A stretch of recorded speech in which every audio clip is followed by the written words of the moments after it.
कि उनका जन्म ही जो वंचित है, जो कि बिल्कुल सताए और ठुकराए हुए हैं समाज वर्ग में, उनका उद्धार करने के लिए उनका जन्म हुआ है। और शर्मा जी ने कुछ गलत नहीं कहा कि ऐसे लोग जन्म नहीं लेते, ऐसे लोग अवतरित होते।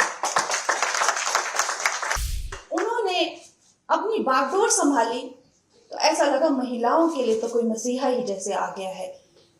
ऐसा लगा कि जैसे मानो कोई अवतार ही आके यहाँ पर जो वंचित हैं और जो सबके सताए और ठुकराए हुए हैं उनका उद्धार करने के लिए आए हैं।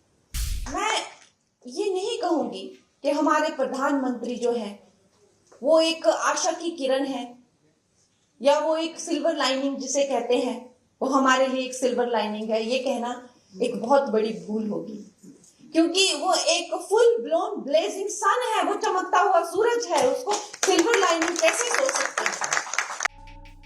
हिमाचल प्रदेश की मंडी लोकसभा सीट से बीजेपी सांसद और अभिनेत्री कंगना रनौत ने प्रधानमंत्री नरेंद्र मोदी के जन्मदिन के मौके पर एक कार्यक्रम के दौरान उनकी जमकर तारीफ की। उन्होंने कोरोना महामारी के दौरान प्रधानमंत्री नरेंद्र मोदी की ओर से किए गए प्रयासों की सराहना की है। उन्होंने तारीफ करते हुए कहा कि महामारी के दौरान प्रधानमंत्री ने दुनिया का मार्गदर्शन किया। वहीं बीजेपी सांसद कंगना ने आगे कहा कि मैं ये नहीं कहूंगी कि प्रधानमंत्री नरेंद्र मोदी एक आशा की किरण है या सिल्वर लाइनिंग है।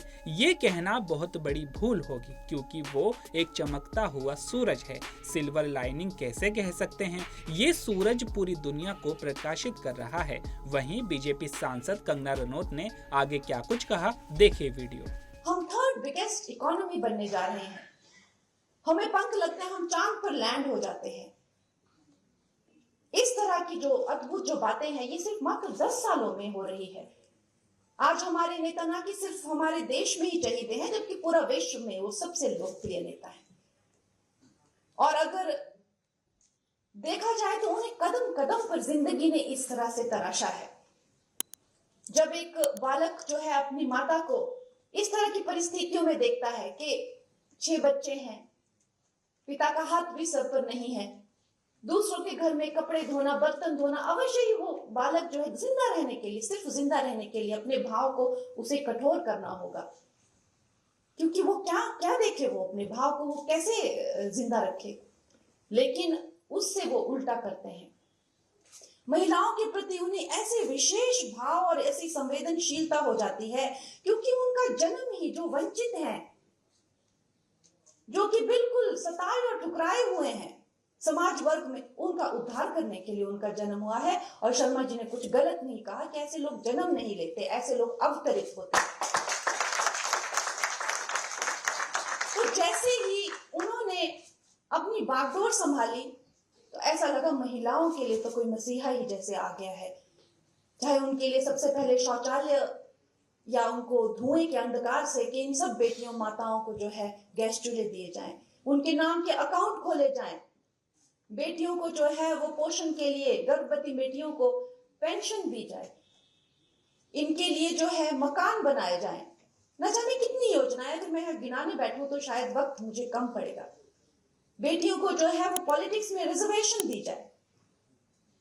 ऐसा लगा कि जैसे मानो कोई अवतार ही आके यहाँ पर जो वंचित हैं और जो सबके सताए और ठुकराए हुए हैं उनका उद्धार करने के लिए आए हैं। और खैर इस तरह से न जाने कितनी ही उनकी बातें बताई जा सकती हैं कि उनको जैसे मानो कि एक तरीके से तैयार किया गया है। जो इस देश की ही चेतना की एक पुकार थी, उसके लिए उनको तैयार किया गया है। नहीं तो क्या कारण हो सकता है? ऐसा कैसा व्यक्तित्व होता है कि जो पिता की चिता को आग लगाता है, पहुंच जाता है अपनी नेक्स्ट मीटिंग पे, और वो कोई प्रधानमंत्री नहीं है, उस वक्त कोई मीडिया वहां पे उसको अपलोड करने के लिए नहीं है, कोई एक फैन क्लब्स नहीं है कि भाई हाँ ऐसा हुआ, ऐसा किया इन्होंने आज। एक मामूली से जो है वॉलंटियर है, शायद कोई नोटिस भी नहीं करेगा उनकी ये महानता। कहां से आती है उनमें इस तरह की दृढ़ता कि वो माता की चिता को आग लगाते पहुंच जाते हैं मीटिंग पे। कोई व्यक्तिगत उनका जीवन नहीं। मैं ये नहीं कहूंगी कि हमारे प्रधानमंत्री जो हैं वो एक आशा की किरण है या वो एक सिल्वर लाइनिंग जिसे कहते हैं, वो हमारे लिए एक सिल्वर लाइनिंग है। ये कहना एक बहुत बड़ी भूल होगी, क्योंकि वो एक फुल ब्लोन ब्लेजिंग है उसको सिल्वर लाइनिंग कैसे सोच सकते हैं? वो सूर्य जो है समस्त विश्व को प्रकाशित कर रहा है। वो सूर्य जो है जब महामारी की चपेट में पूरा विश्व आ गया तो आपने देखा ना कि सिर्फ अपने देश पर पूरे विस्तार में यहाँ पे और डिग्निटरीज ने बताया और हम सब जानते हैं, ये सब हम सब देशभक्त लोग यहाँ पे, किसी से बात छुपी नहीं है कि जब पूरा देश जो है इस चपेट में आया था तो प्रधानमंत्री जी ने जो है मेडिसिन मैत्री के द्वारा जगह जगह जो है वैक्सीन पहुंचाई, जगह जगह जो है अपने अलौकिक प्रकाश से जो है दुनिया को मार्गदर्शन किया। आज अगर आप देखते हैं तो सिविलियन ऑनर्स में भी, चाहे जो गल्फ के जितने भी देश हैं, सबसे ज्यादा ऑनर्स जो हैं हमारे प्रधानमंत्री जी को मिले हैं।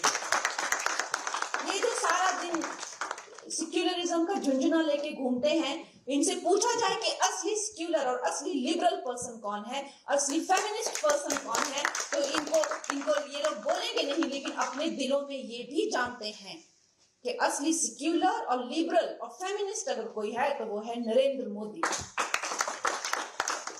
तो मेरा ये मानना है और मेरी ये सोच है कि हमारे लिए स्वर्णिम काल है, हम भारतवर्षियों के लिए ये स्वर्णिम काल है। अगर we do not make it in his time, then we do not deserve to make it. We have to make it in this time.